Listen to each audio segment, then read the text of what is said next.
Mr. Giuliani, former Mayor Giuliani, Rudy. Um, who loves you, baby? I do. Yes, you were mayor of my hometown for a good period of time and through one of its most traumatic period of times, and we all know this.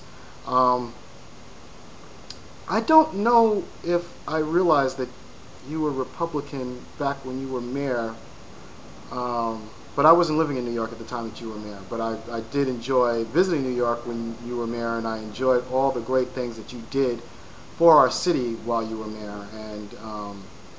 And our city owes you a debt of gratitude, and our country indeed owes you a debt of gratitude for your leadership skills. Again, you're not my party, so I can't foresee my voting for you as a capacity of leader of my country, but still, it does not mean that you do not have a very strong probability of becoming this country's next president and first American Italian president. I love Italians.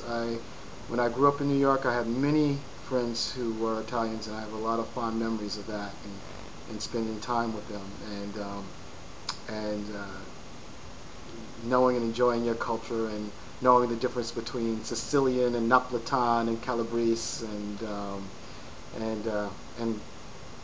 the food is right up there with American African food. Just definitely right up there. Love the food too. But so I think that would be a great thing, and I think that you would be a great person for that.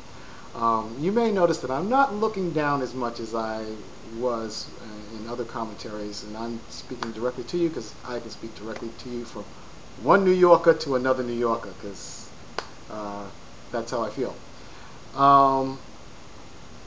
My challenge to you, Mr. Giuliani, though, on the lighter side, well, actually on the more serious side, actually, I'm well acquainted with your lighter side, and I'm well acquainted with that killer smile and that passion.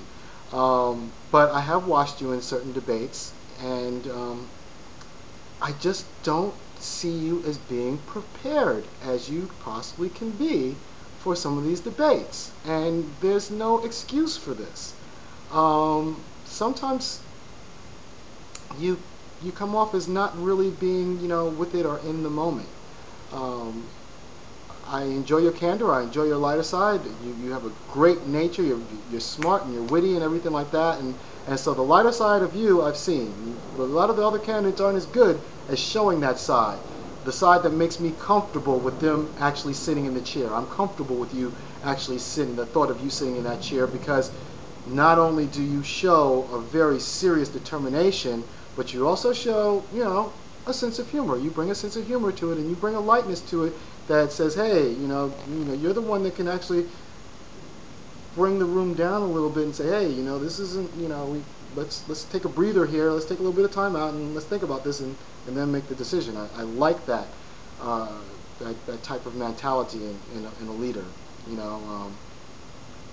and after seeing what you did with 9/11, we all know that you're not one prone or given to panic or panicking in situations or acting poorly under pressure. I don't think any American can question how you would react under pressure. You're definitely Johnny on the spot there. But preparation. I want you to be prepared. I need you to have these answers ready. I want you to, you have the nation's air. You can get the nation's air when you want to. But sometimes some of the quotes that you're quoted as just aren't really helping you in certain situations. So sometimes I think that you shoot from the hip, but and sometimes that can be a good thing, but sometimes you shoot from the hip a little bit too often. I think that sometimes you need to have that gun holstered and just really be prepared, because the press and these people are wolves, okay? They are out for raw meat. They are out for blood, and any misquote or any misstep that you make, they will take that and exacerbate it to the next level. Um, so the, you need to make sure that they see your professional side, and um, we have you have our respect. So I don't know if respect is the word that I'm going for, but I would like them to take you more seriously at certain times. Sometimes you smile when actually a serious look would be better, and you know that's that would be my only observation. I like your views. I like where you stand on a lot of subjects. I like the fact that you're able to speak your mind and that you do not cow down like a lot of your other constituents to popular pressure. You say what you believe and you stand by what you believe, and you're not apologetic about that. And I really would love it if more of our leaders were a lot more like that and a lot more resolute in where they were coming from and what they were saying and what they believed in. We would be better off as a nation if we had less flip-flopping and more, hey, this is what I believe, this is why I believe it, and let the bullets fall where they may afterwards. But that's how I feel. Americans respect a person of principle and of conviction, and you're a person of both principle and conviction, and you live your life, and you've lived your life without apology, and I think that's great because your life is your life, and as a public servant, you're a public servant. I wish people could have respected President Clinton for that ability, and I hope that they will respect you for that. So that's my advice to you, is preparation. Be more prepared for these speeches. Well, obviously the speech you're going to be prepared, but definitely for the debates. You've got to be more prepared for the debates, and you've got to be a lot more on point during these debates.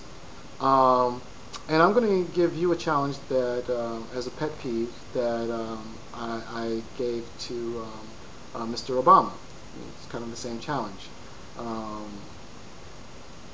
I would like for you to reach out to other members of your party that are running that you feel have ideas and goals that are similar to yours, because there are very few of you guys that are good that are in your party.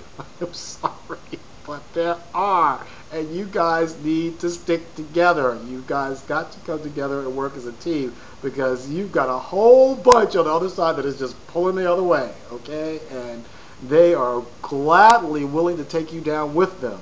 So, I would like to see you reach out to Mitt Romney's campaign, extend an olive branch there, because if you get the nomination, you're going to need him. And if he gets the nomination, he's going to need you. Senator McCain, you definitely need to reach out to Senator McCain. I'm not doing a video address to Senator McCain because I just don't feel it. But still, if you get the nomination, you're going to need his backing. So, I don't want to see any of that negative. Not that you're that type of person, and I don't really feel that from you. And I feel that you are the type that reaches out and tries to bring people together. I know that you are, actually. But I'd like to see that. So that would be my peeve to you, is to try and bring the positive and forward-thinking members of your party. Senator Ensign, he's my state. He's under my state, and I would really like for you to get his endorsement. That would go a long way with me, to receive his endorsement. So, my state senator. So your other Republicans, I want this. I want you to make this candidacy not so much you-centric, but more of a we-centric type of a thing. So if I was to see that, I think that would help out a lot, and I think a lot of Republicans would like to see that also. So that's what I would suggest for you, sir. And thank you for putting your hat in the ring, because we definitely needed some good people on your side, so that each party has a good good, solid choice for a good American president, because we've got to get out of these dark ages, and we've had 8 years of them, and we just have to get out of them. So, thank you very much. May the all bless America, and rock